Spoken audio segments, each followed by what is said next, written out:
الحمد لله حمدا كثيرا والصلاة والسلام على رسوله الكريم وعلى آله وأصحابه أجمعين أما بعد أعوذ بالله من الشيطان الرجيم بسم الله الرحمن الرحيم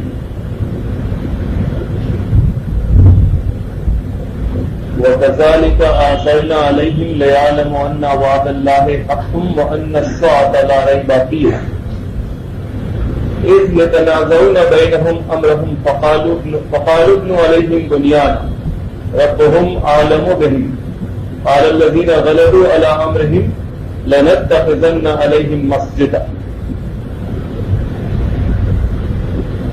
اور اس طرح سے ہم نے خبر کر دی، اطلاع کر دی ان کے اوپر لوگوں کو، تاکہ لوگ یہ بات جان جائیں کہ اللہ کا وعدہ سچا ہے اور وہ گھڑی دوبارہ اٹھائے جانے کی جو گھڑی ہے اس میں کوئی شک نہیں ہے.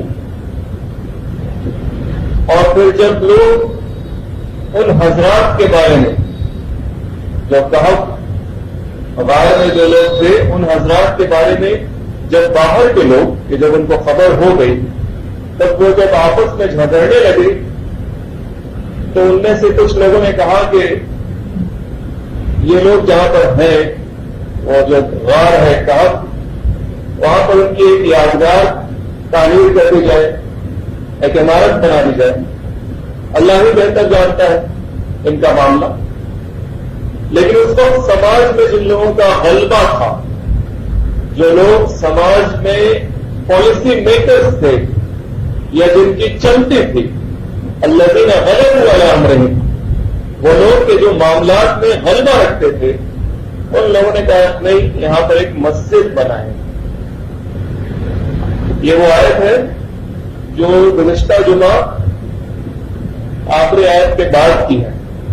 گزشتہ جمعہ تک جس آیت کو ہم لوگوں نے سنا تھا جس میں تلطف کی بات تھی اور اس کے بعد یہ بات تھی کہ اگر ہم لوگ پکڑا جائیں گے تو یہ جو لوگ ہیں جو ہمارے دشمن ہیں وہ ہمیں سنسار کر دیں گے، پتھر مار مار کے جان لے لیں گے ہماری، یا پھر ان کو واپس اپنے مذہب کی طرف جو ان کی جہالت والا مذہب ہے، شرک اور کفر والا جو مذہب ہے اس مذہب کی طرف ہمیں واپس لے جائیں. اور اگر ایسا ہوا تو ہم کبھی فلاح نہیں پا سکتے. اس کے بعد پھر یہ آیت آتی، ذہن میں تازہ کر لیں ہم لوگ.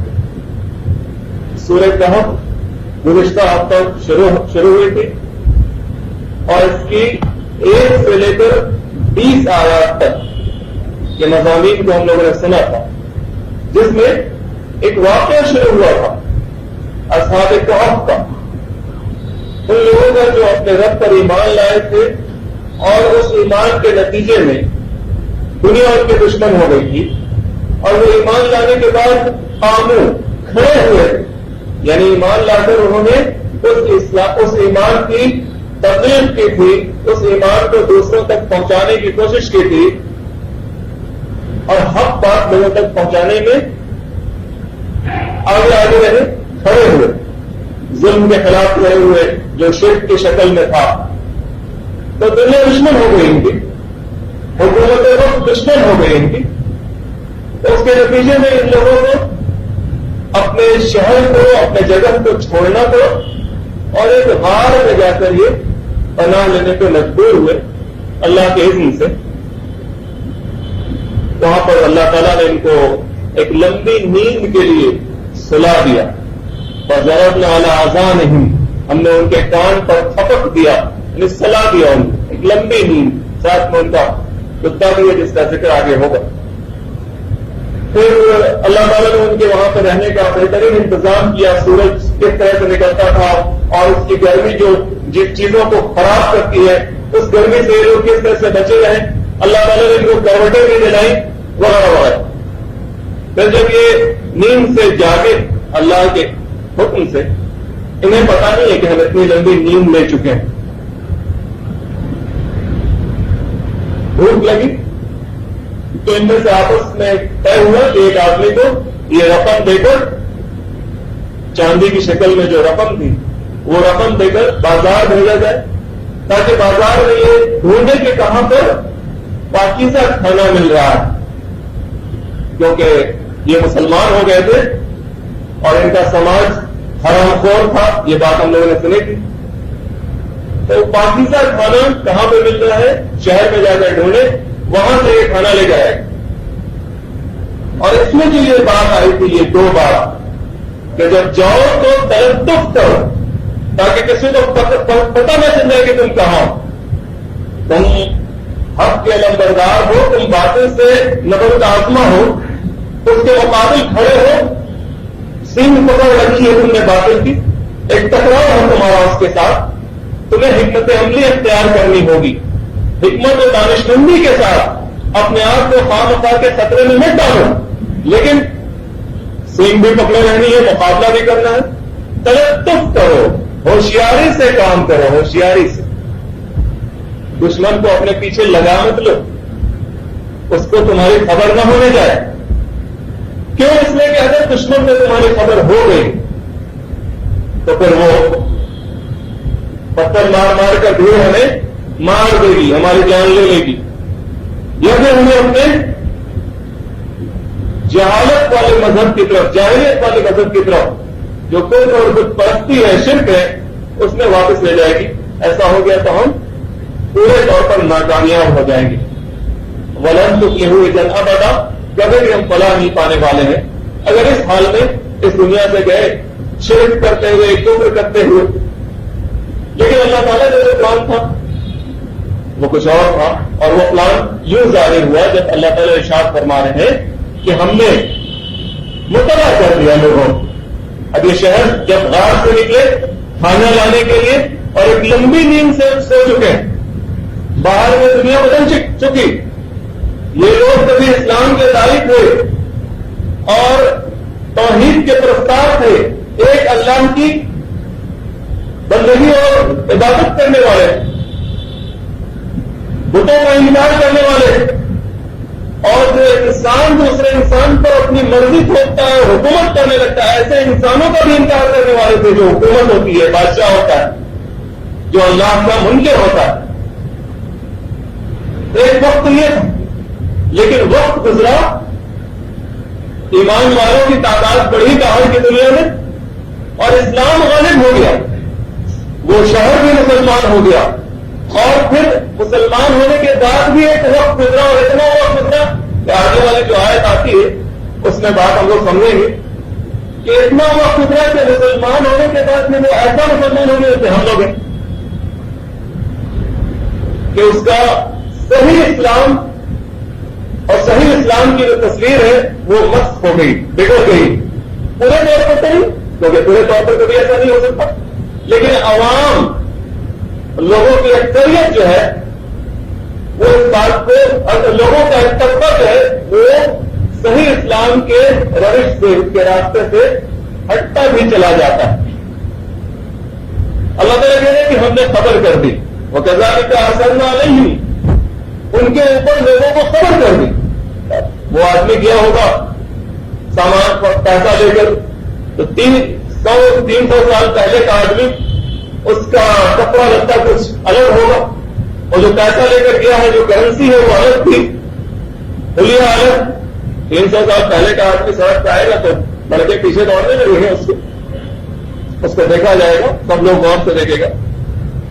تو یہی حال وہاں شہر میں ہوا ہوگا، خبر ہو گئی، لوگوں نے پوچھ گچھ کی ہوگی، ان لوگوں کو تعجب ہوا ہوگا، اور پہلے سے یہ بات تو مشہور تھی جب یہ جوان اپنے شہر سے الگ ہوئے تھے تو شہر میں بھی خبر ہو گئی تھی، حکومت نے بھی اعلان کر دیا تھا، اور ان کے بارے میں ریکارڈ بھی محفوظ کر لیا گیا تھا حکومت کے ریکارڈ خانے میں، جس کا جو اس سورے کے نام کے ساتھ جو پہلی بار بات آئی ہے کہ کیا تم لوگوں کو خبر ہے ان کی،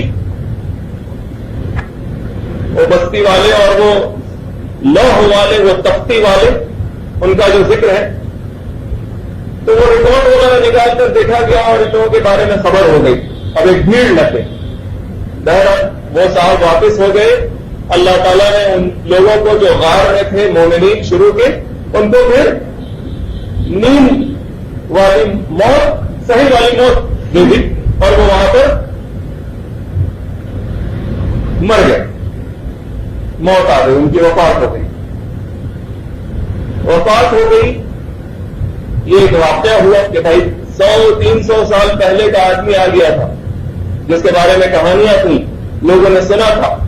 اللہ تعالیٰ ارشاد فرمائے لِيَعْلَمُ أَنَّ وَعْدَ اللَّهِ حَقٌّ, یہ اس لیے بتایا ہم نے, 300 سال پہلے کے آدمی کو اٹھا کھڑا کر دیا, لوگوں کے سامنے لے آئے, اس لیے کہ لوگ جان جائیں کہ اللہ کا جو وعدہ ہے دوبارہ کھڑا کیے جانے کا, یہ سچا وعدہ ہے جو تمہاری نظروں نے اس دنیا میں خود دیکھ لیا. یہ صرف قرآن کا تو واقعہ نہیں ہے, یہ ایک ہسٹوریکل ایونٹ بھی ہے. عیسائی حضرات بھی اس کو مانتے ہیں کہ ہاں ایسا ہوا تھا, ان کی کتابوں میں بھی اس بات کو لکھا گیا. وَأَنَّ السَّاعَةَ لَا رَيْبَ فِيهَا, اور وہ جو گھڑی قائم ہوگی قیامت کی گھڑی, اس کے آنے میں کوئی شک نہیں ہے.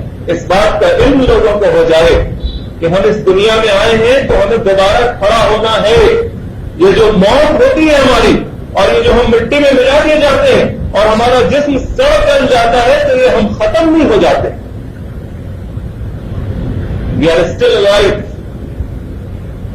زندہ ہیں, اللہ کے یہاں زندہ ہے. اور یہ جسم ہے, دوبارہ یہ جسم بھی کھڑا ہو جائے گا اور روح زندہ. اس بات کا لوگوں کو علم اور یقین ہو جائے. اس اتنازعوں میں بینہم امرہم, اور وہ سب لوگ, وہ جو غار والے تھے, وہ جب غار میں گئے اور ان کو اللہ تعالیٰ نے وفات دے دی اور باہر میں سب لوگ مسلمان ہو چکے ہیں اور مسلمانوں کا حال گراوٹ پستی کی طرف بھی آ گیا. جب شروع میں کوئی چیز کو اختیار کیا جاتا ہے تو اس کو بڑے جوش و خروش کے ساتھ اور اس کی اصل شکل میں اسے اختیار کیا جاتا ہے. لیکن ایز ٹائم پاسز بائی والی بات جو ہوتی ہے, جیسے جیسے وقت گزرتا ہے چیزیں خراب ہونے لگتی. بہت کم لوگ ہوتے ہیں جو وقت کے گزرنے کے ساتھ بھی اپنے آپ کو بالکل اصل حالت میں, چاہے کوئی شکل صورت ہو یا اپنا رہن سہن ہو یا اپنے عقائد ہو, صحیح معنوں میں عقائد, ان کو اصل حالت میں رکھنے کی کوشش کرتے ہیں. آج بھی دیکھیے, اب جو وہ بات آئی تھی کہ مسلمانوں کا کیا حال ہے, آج مسلمانوں کا کیا حال ہے. رسول اللہ صلی اللہ علیہ وسلم اور اس کتاب کا معاملہ ہوئے 14 اور 1450 سال کا عرصہ گزر گیا. اتنے وقت میں اصل اسلام تو رہے گا موجود, کبھی ہٹے گا, کبھی ختم نہیں ہوگا, لیکن جو ماننے والے لوگ ہیں وہ اسلام کی اصل تعلیمات سے کتنے دور ہوتے چلے گئے, کتنے دور ہوتے چلے گئے ہر معاملے میں. اور ایک چھوٹا سا گروہ ہے مسلمانوں میں, بہت تھوڑی سی تعداد, وہ بیچارے ہی کہہ جاتے ہیں, بیوقوف نہیں ہے, وہ سب سے عقل مند وہی ہے, لیکن سماجی طور پر بیچارہ کہہ لیجیے, وہی لوگ ہیں جو اسلام کو اپنی اصل حالت میں پکڑنے کی اور اس کو لے کے چلنے کی کوشش کرتے رہتے ہیں. وہ چاہے عبادات کا معاملہ ہو, نماز و روزے کا معاملہ ہو, عقائد کا معاملہ ہو, توحید کا معاملہ ہو, اللہ کی بندگی اس کو ایک سمجھتے ہوئے, نظام کا معاملہ ہو, حق باطل کا معاملہ ہو, اللہ کی بندگی اس کو ایک سمجھتے ہوئے. بہت کم لوگ ہیں جو ایسا معاملہ کرتے ہیں, لے کر چلتے ہیں. آج بھی یہ ہے مسلمانوں کو اکثریت جو ہے وہ اسلام کی اصل تعلیمات سے دور ہے. اور کتنی دور ہے, کتنی دور ہے, وہ سے دور نہیں. وہ جو اسپیس میں جو پیمانہ ہے نا ناپنے کا, لائٹ ایئرس, یعنی 1 سیکنڈ میں لائٹ جاتی ہے 1,86,000 میل, تو وہ 1 سیکنڈ میں جاتی, 1 سال میں کتنا دور چلی جائے گی. اسپیس میں ناپا جاتا ہے ایسے ہی لائٹ ایئرس پہ, 1 سال میں لائٹ اس رفتار گزرتے ہوئے کتنی دور جائے گی. مسلمان صحیح معنوں میں اگر کہہ لیجئے تو اسلام کی اصل تعلیمات سے, اس کی روح سے لائٹ ایئرس دور ہے. لائٹ ایئرس, کوسوں دور کی بات نہیں ہے, کوسوں دور ہے, گھسیٹ کر لے آؤ نزدیک آ جائے گا. لائٹ ایئرس, تجربہ کیجیے, آئیے میدان میں, تجربہ ہو جائے گا, پتہ چل جائے گا. کہ کیسے لائٹ ایئرس دور ہے مسلمان اصل تعلیمات سے. اس وقت بھی لوگ 300 سال گزرا, 300 سال. اگر اس واقعے کو دیکھا جائے تو اس میں جو اصل تعلیم تھی توحید کی, اس پر کچھ لوگ تھے. اس آیت سے جو پتہ چلتا ہے کہ الذین غلبوا علی امرہم, جن لوگوں کا غلبہ تھا, جن کے ہاتھ میں پکڑ تھی, وہ زیادہ تھے جنہوں نے کہا کہ لنتخذن علیہم مسجدا, ہم ایک مسجد بنائیں گے. یہ غار والے جو لوگ ہیں یہ کس لیے نکلے تھے شہر سے؟ اللہ کے لیے. کس لیے دنیا سے انہوں نے دشمنی مول لی تھی؟ اللہ کے لیے. سماج ان کے پیچھے کیوں پڑ گیا تھا؟ اللہ کے لیے. حکومت ان کے پیچھے کیوں پڑ گئی تھی؟ اللہ کے لیے. اتنی بڑی نشانی ہمیں دکھی ہے, اللہ نے دکھائی. انہیں کھڑا کیا ہے کس نے؟ اللہ نے کھڑا کیا. تو ہم اس نشانی سے اس رب کی معرفت چاہتے ہیں. یہ سب کچھ دیکھ کر ہم اللہ تک پہنچنا چاہتے ہیں. اللہ تک پہنچنے سے برائے ہے, اللہ کو پانا چاہتے ہیں, اللہ کے آگے سے ریز ہونا چاہتے ہیں, اللہ کی جے جیکار کرنا چاہتے ہیں, اس کی کبریائی بیان کرنا چاہتے ہیں. نہ کہ ان لوگوں کی وفات ہوئی ہے تو ان کی یادگار بنا دی جائے. نہیں, ان کی یادگار سے کیا ہوگا؟ یہ تو نشانیاں ہیں اللہ کی. لہذا ہم اللہ کے لیے مسجد بنائیں گے. یہ ان لوگوں نے کہا جن کے ہاتھ میں اس وقت طاقت تھی. اس شہر میں کم سے کم طاقت اللہ تعالیٰ نے ایسے صحیح لوگوں کے ہاتھوں میں رکھی تھی جو اسلام کی صحیح تعلیمات سے آشنا تھا.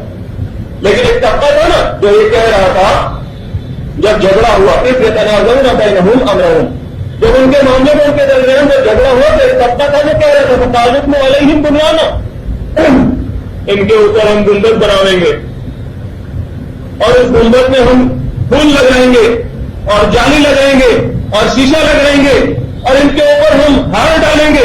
ایک طبقہ تھا جو یہ کہہ رہا تھا. لیکن اللہ تعالیٰ نے کس طبقے کے ہاتھ میں اختیار دیا اس وقت؟ جو لوگ صحیح بات کی تعلیم لوگوں کے سامنے رکھنے والے تھے, اللہ تعالیٰ نے ان کو توفیق دی اور اللہ تعالیٰ نے یہ بات کے تمام لوگوں کے لیے قرآن میں رکھ دی. کیا کہا ان لوگوں نے؟ قال الذین غلبوا علی امرہم, جن لوگوں کے ہاتھ میں اللہ تعالیٰ نے غلبہ دیا تھا, جو یہ کہہ رہے تھے کہ نہیں یہ جو لوگ مر گئے تو مٹی میں مل گئے. یہ نشانی تھے اس بڑے رب کی, سب سے بڑے رب کی. اس کی عبادت کے لیے ہم مسجد بنائیں گے. یہاں پر کچھ نہیں کرنا, ان کے اوپر کوئی عمارت تعمیر نہیں کرنی. یہ تو مر گئے, مٹی میں مل گئے, مٹی میں مل گئے. ان کے اوپر کوئی گنبد اور ان کے اوپر کوئی چادر اور ان کے اوپر کوئی شیشہ اور ان کے اوپر کوئی فانوس نہیں لگانا. انہوں نے اللہ کے لیے پوری زندگی دی اور ختم بھی ہو گئے. لہذا ہم اس اللہ کی عبادت کے لیے مسجد بنائیں. یہ ہو گیا معاملہ. سيقولون ثلاثة رابعهم كلبهم ويقولون خمسة سادسهم كلبهم. اے محمد صلی اللہ علیہ وسلم, اب یہ لوگ کہیں گے, وہ مکہ کے جو مشرکین ہیں اور عیسائی حضرات ہیں جن پہ چڑھانے پر لوگوں نے اس طرح کا سوال رسول اللہ علیہ وسلم کے سامنے رکھا اور ان کو چھیڑتے رہتے. عیسائی حضرات کے پاس اللہ کی کتاب تھی پہلے سے, انجیل, اور یہودیوں کے پاس تورات, اور وہ بگڑے کے روپ میں تھے.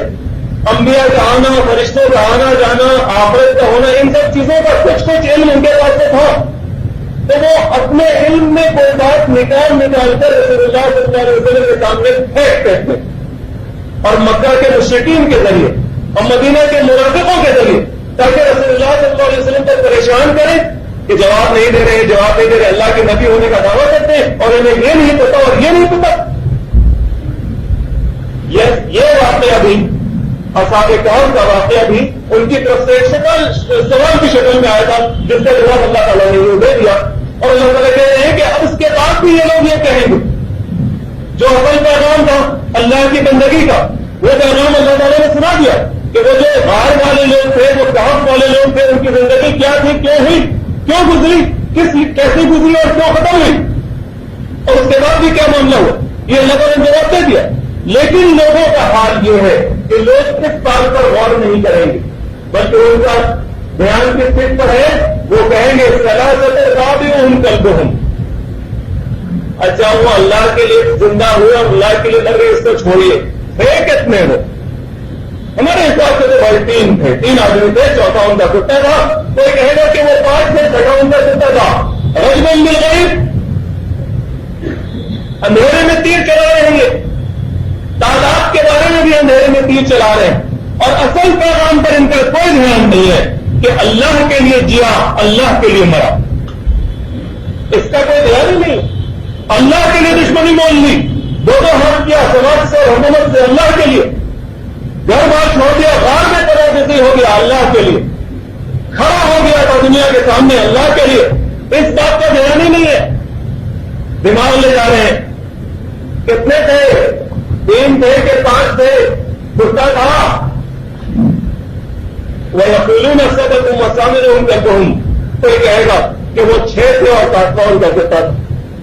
تو ربی عالم بعدتہم ما یعلمہم الا قلیل، اے محمد صلی اللہ علیہ وسلم سے کہیے کہ ان کی تعداد اللہ جانتا ہے، اور جن لوگوں کو اگر کچھ پتا بھی ہوگا تو وہ تھوڑے لوگ ہیں جن کو صحیح تعداد کے بارے میں پتا ہو، اور تعداد کو کیوں غور کرتے، اصل پیغام کو کیوں نہیں غور کرتے؟ یہ وہی بات ہے کہ جب اصل چیز سے نظر ہٹ جاتی ہے تو آدمی کسی طرح کی باتوں پر اپنا دماغ لگاتا ہے اور پھر وہ میدان ہارتا چلا جاتا ہے، میدان ہارتا چلا جاتا ہے۔ سلطان محمد ترکی کا جو سلطان تھا، وہ جب قسطنطنیہ پر حملہ ہوا اور قسطنطنیہ جب اس نے جیت لیا، قسطنطنیہ عیسائیوں کا گڑھ، وہاں کے جو پادری تھے، ہمارے مولانا مولوی، ان کے جو پادری، جب سلطان محمد شہر کی گھیرا بندی کیا ہوا تھا، محاصرہ کیا ہوا تھا، تو وہاں کے پادری لڑنے کے بجائے اور لوگوں کو لڑنے کے لیے اکسانے کے بجائے کیا کر رہے تھے پتا آپ لوگ؟ وہ وہاں کے بڑے والے چرچ میں بیٹھ کے ایک بڑا مناظرہ کر رہے تھے۔ ان کے سامنے ایک مسئلہ تھا کہ سوئی کی ایک نوک پر کتنے فرشتے کھڑے ہو سکتے ہیں۔ باہر میں دشمن دروازے کو دستک دے رہا ہے اور اندر میں علماء کرام کس بات کو بحث میں لگے ہوئے ہیں، سوئی کی ایک نوک پر کتنے فرشتے کھڑے ہو سکتے ہیں۔ اصل پیغام اللہ تعالیٰ نے کیا دیا؟ اللہ کے لیے جیا، اللہ کے لیے مرا، وہ نوجوانوں کا گروہ، اور لوگ کس چیز میں پھنسائیں گے کہ وہ 3 تھے کہ 4 تھے کہ 5 تھے کہ 6 تھے کہ 7۔ یہاں کا بھی واقعہ ہے، وہ تو عیسائیوں کو چھوڑ دیجیے، مسلمانوں کا بھی واقعہ ہے، اور پہلے جو لوگوں نے سنا ان کو یاد آئے گا، انگریزوں کے خلاف جب یہاں مسلمانوں نے جہاد کیا تھا، مسلمانوں نے جہاد کیا، پٹنہ سے اس وقت اس کو عظیم آباد صادق پور کہا جاتا تھا، یہاں سے مسلمانوں کا لشکر جاتا تھا، لوگ جاتے تھے، یہ ہیڈ کوارٹر تھا اس تحریک کا، اور وہ آج جو پاکستان ہے، پشاور کا علاقہ ہے، وہاں تک ان لوگوں کو پہنچنا ہوتا تھا۔ سید اسماعیل شہید اور سید احمد شہید بریلوی رحمۃ اللہ علیہ، ان لوگوں نے یہ تحریک کھڑی کی تھی، یہاں سے لوگوں کو لے جاتے تھے، ادھر سے چندہ کر کے جاتے تھے، اور ان کا پلان یہ تھا کہ اس طرف جائیں گے، پیچھے افغانستان ہے، ادھر انگریزوں کو حکومت نہیں ہے، ادھر سے انگریزوں کے خلاف حملہ بول دیں گے اور پھر آگے بڑھتے آئیں گے دھیرے دھیرے دھیرے دھیرے۔ چلی لڑائی، ایک وقت میں وہاں پر اسلامی حکومت قائم بھی ہوئی، اپنا جھنڈا بھی بنا، پریڈ اور سلامی سب کچھ ہوتی تھی۔ وہ ایک کہانی ہے کہ کس طرح سے یہ تحریک ختم ہو گئی اور کیسے مسلمانوں نے پیٹ میں چھڑا روک دیا، وہ ایک الگ کہانی، وہ بھی کہانی لیکن بڑی مزیدار ہے۔ پشاور کے جو قبائل تھے ان لوگوں نے سکھوں کے ساتھ اور انگریزوں کے ساتھ دیکھتے کیسے اس مسلمان تنظیم کے پیٹ میں چھڑا ہوتا، جانتے ایک وجہ بن گئی، بھائی اسلام کی حکومت وہاں پہ قائم ہوئی تھی پشاور کے علاقے میں، اسلامی حکومت کے اندر اسلامی ریتی رواج کو فروغ دیا جا رہا تھا، اسلامی طرز معاشرت کو فروغ دیا جا رہا تھا۔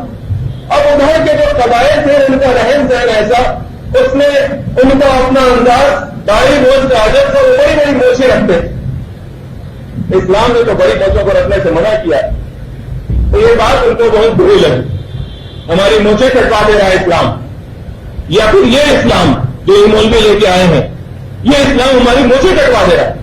اس بات پہ ان کو اتنا غصہ ہوا کہ انہوں نے انگریزوں اور سکھوں کا ساتھ دے دیا اور یہ جو فوج جا رہی تھی وہ بالاکوٹ کا مشہور واقعہ ہے، اس نے دونوں طرف سے حملہ کر کے پوری فوج کو شہید کر دیا۔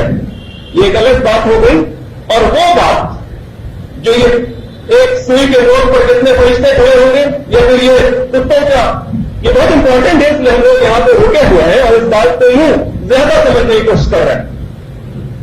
تو بہرحال یہ فوج اور یہ جو چندہ ہوتا تھا یہاں سے جاتا تھا، دلی میں اس وقت اس تحریک کے جو ذمہ دار تھے مولانا عنایت اللہ، ان کا نام تھا، غالباً یہی نام ہو، صحیح ہو ہماری یاد، وہ جا رہے تھے لوگوں کو لے کر اور چندہ لے کر دلی میں انگریزوں کی حکومت قائم ہو چکی تھی اور لال قلعے کے اندر مغل حکومت تھی، تھوڑا بہت قلعے میں مشاہدہ ہوتا تھا اور قلعے میں جو ہے مولانا اور علماء کے بیٹھا کرتے۔ تو جب یہ قافلہ دلی پہنچا، خبر ہوئی کہ اچھا بھائی فلاں مولانا صاحب آئے ہیں، تو دلی کے جو علماء تھے وہاں ان لوگوں نے مولانا عنایت اللہ صاحب کو بھی دعوت دی کہ آئیے گا، ہم لوگ ایک بہت بڑے مسئلے پر مباحثہ کر رہے ہیں، آپ بھی شامل ہو جائیے گا۔ اور بہت بڑا مسئلہ کیا ہے کہ مسلمانوں نے علم کا گوشت کھانا حلال ہے حرام، اور حالت کیا ہے؟ حالت یہ ہے کہ حکومت انگریزوں نے قبضہ کر لی، اسلام کا جو بھی نام و نشان تھا اس کو مٹانے کے در پہ ہو گئے۔ جیسے آج بہت سی جگہ اسلام کا نام و نشان مٹانے کے در پہ ہیں لوگ، ایک نیا ورڈ ہی آ گیا ہے سنسائزیشن یا سنیفیکیشن، یہ ایک نیا ورڈ ہے۔ یہاں پر ٹھہر کر ہم لوگ کچھ باتوں کو کے واقعے سے سمجھنے کی کوشش کر رہے ہیں۔ سنیفیکیشن انگریزی میں ایک نیا ورڈ کیسے بنا؟ چائنا جو اپنے ہاں آج ہر دوسرے جو اس کے عقیدے کے حساب سے نہیں ہے، اور خاص کر کے مسلمان اور کون، باقی تو ہر کوئی پیٹی بجتی ہے اور لائن میں لگ جاتا ہے، مسلمان میں ہی کچھ طبقہ ایسا ہوتا ہے جو اختلاف کرتا ہے، مسلمان ہی جلدی نہیں گردن جھکاتا، سب مسلمان نہیں، لیکن مسلمانوں ہی میں کچھ لوگ ایسے ہوتے ہیں جو تھوڑا بہت جی جان رکھتے ہیں، مقابلہ کرتے ہیں، فوراً کسی آیت کے آگے نہیں جھک جاتے۔ تو چائنا میں بھی بیچارے مسلمان تو چاہتے ہیں جو فوراً نہیں جھک رہے ہیں، چائنیز حکومت جو چاہتی ہے کہ سارے لوگ اس کے حساب سے ایتھیسٹ ہو جائیں، خدا کا تصور ختم ہو جائے، حکومت کو مانے، اور ماتا زمین دھرتی ماتا چائنا ماتا، چائنا کی جو دھرتی ہے اس نیشنلزم کو مانے جو چائنا کا نیشنلزم، مسلمان اس میں تیار نہیں ہے۔ تو تیار نہیں ہے تو ایک خاص علاقے میں مسلمان زنجیانگ یا سنکیانگ کا بار بار ذکر آپ لوگ سنتے رہے ہوں گے نیوز میں یا پڑھتے ہوں گے، وہاں کے مسلمان چاہتے ہیں کہ وہ اپنا ایمان، اپنا کلچر، اپنی تہذیب، اپنا رہن سہن، اپنا طرز معاشرت، اپنا کھانا پینا اللہ کی مرضی کے مطابق رکھیں۔ اس کے لیے ان پر ظلم و زیادتی کی جا رہی ہے اور ان کی پہچان مٹا دینے کی کوشش کی جا رہی ہے۔ اسی کوشش کو نام دیا گیا ہے سنیفیکیشن، سنیسائز کر دینا۔ اور اگر ایسے حالات میں مسلمان اس بحث میں لگا رہے کہ تم نے یہ پہنا کہ وہ نہیں پہنا، تم ایسے کھڑے ہوئے کہ ویسے نہیں کھڑے ہوئے، تم یہ کھا رہے ہو کہ وہ نہیں کھا رہے ہو، یہی ایک طبقہ خاص جو اسلام کے اندر چیزیں جائز ہیں، ان چیزوں میں اختلاف کر کے اگر لڑائی جھگڑے میں لگا رہا تو کیا حل ہوگا اس مسلمان، کیا حل ہوگا اس قوم امت کا؟ ان کے لیے تو دوسری بات تھی، علم کا گوشت کھانا حلال ہے یا حرام ہے، وہ ایک ایسا ہی مسئلہ اٹھا کر ہم لوگ پڑھیں گے۔ تو مولانا عنایت اللہ صاحب نے جواب بھی بڑا زبردست کیا، انہوں نے ان لوگوں کو علماء کرام کو جھنجھوڑا ایک جواب میں علموں کے چکر میں نہیں پھنستا۔ ارے تم سے بڑا علم کون ہو سکتا ہے؟ علم یعنی بیوقوف، ایسے علم پرندہ نہیں، بیوقوف کو علم کہا جاتا ہے۔ آج حالات یہ ہیں کہ انگریز سر پر بیٹھا ہوا جو تمہاری حکومت تھی وہ تمہارے ہاتھ سے چھن گئی. تمہارا سگنیفیکیشن کے بجائے انگلیفیکیشن ہو رہا ہے اور انڈیفیکیشن ہو رہا ہے. تمہاری تہذیب، تمہارا طرز معاشرت، تمہاری زبان، تمہارا کلچر، تمہارا رہن سہن، تمہارے حلال و حرام سب ملیامیٹ کر دیا جا رہا ہے. کچھ نہیں.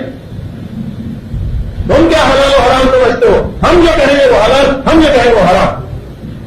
تمہارے رب نے جو حلال کیا ہوگا حلال کتاب میں، لیکن چلتی ہماری ہے. ہم جو حلال کر رہے ہیں وہی تمہیں کھانا ہوگا. تمہارے رب نے جو حرام کیا ہوگا کتاب میں، ہم جو حرام کر رہے ہیں اور اس سے تمہیں پرہیز کرنا ہوگا. یہی حال ہے نا آج. This is the true picture, true scenario. آج ہم لوگوں کا یہی حال ہے. ہم اسی ماحول میں رہ رہے ہیں اور اس کے بعد ہم کس بحث میں ہیں؟ مسلمان آج کس بحث میں رہتا ہے؟ یہ بڑے مسائل ہیں مسلمانوں کے. مسلمان بڑے مسائل پر کبھی آپس میں بحث کرتا ہے، کبھی ایک دوسرے کو دعوت دیتا ہے، کبھی بلاتا ہے. بڑے مسائل پر مسلمانوں کا بڑا طبقہ اس بات سے دور ہے.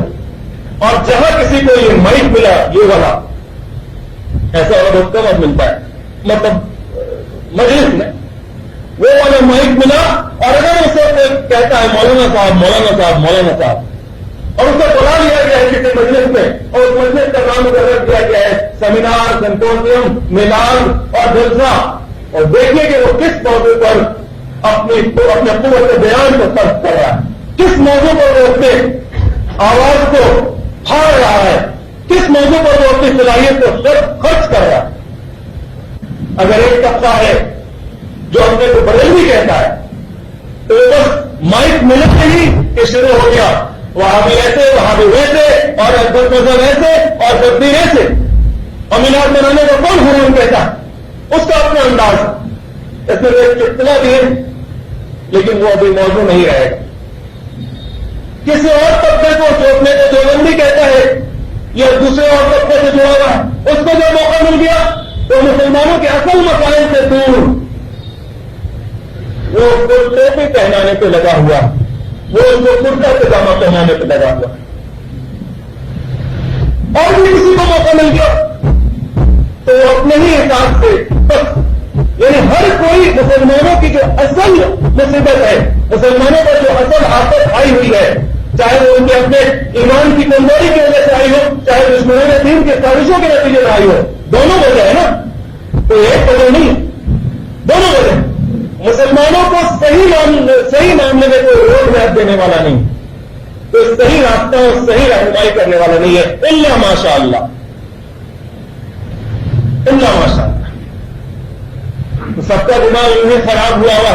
دین کے نام پر جب آپ کوئی دینداری کا کام کرنا چاہتے ہیں، دین کے نام پر کوئی مجلس منعقد کرنا چاہتے ہیں تو آپ کا ذہن کہا جاتا ہے کہ اس بات پر جاتا ہے کہ ہم دین کے حوالے سے مسلمانوں کی نشست شان پائنے کا کوئی کام کریں گے، مسلمانوں کی شیرازہ بندی کا کوئی کام کریں گے. دین کے نام پر یہ باتیں آتی ہیں نہیں. دینی محفل ہے، کیا بات ہوگی؟ میلاد جائز ہے کہ حرام، اور میلاد کرنے والا حرام، نہ کرنے والا حرامی. بہت سی باتیں بہت سے لوگ کہتے ہیں داڑھی اور ٹوپی پہ لڑائی ہے اور کرتا اور پجامے پہ لڑائی ہے. یہ ہے دین کا تصور مسلمانوں کے درمیان. اللہ تعالیٰ نے کیا کہا؟ وہ کہیں گے کہ وہ 6 تھے اور 3 تھے، چوتھا ان کا کتا.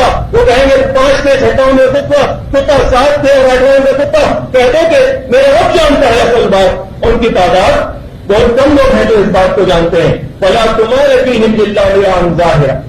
اے محمد صلی اللہ علیہ وسلم، جب یہ لوگ آپ کے ساتھ مناظرات کریں، ان سب طرح کے معاملات میں بحث و مناظرہ کریں تو آپ ان کو ٹالنے والے انداز میں ان سے بات کر لیجیے، ٹال دیجیے. ولا تستفت فیہم منہم احدا. اور ان میں سے کسی سے بھی اس تعلق سے کچھ مت پوچھیے، ٹال دو.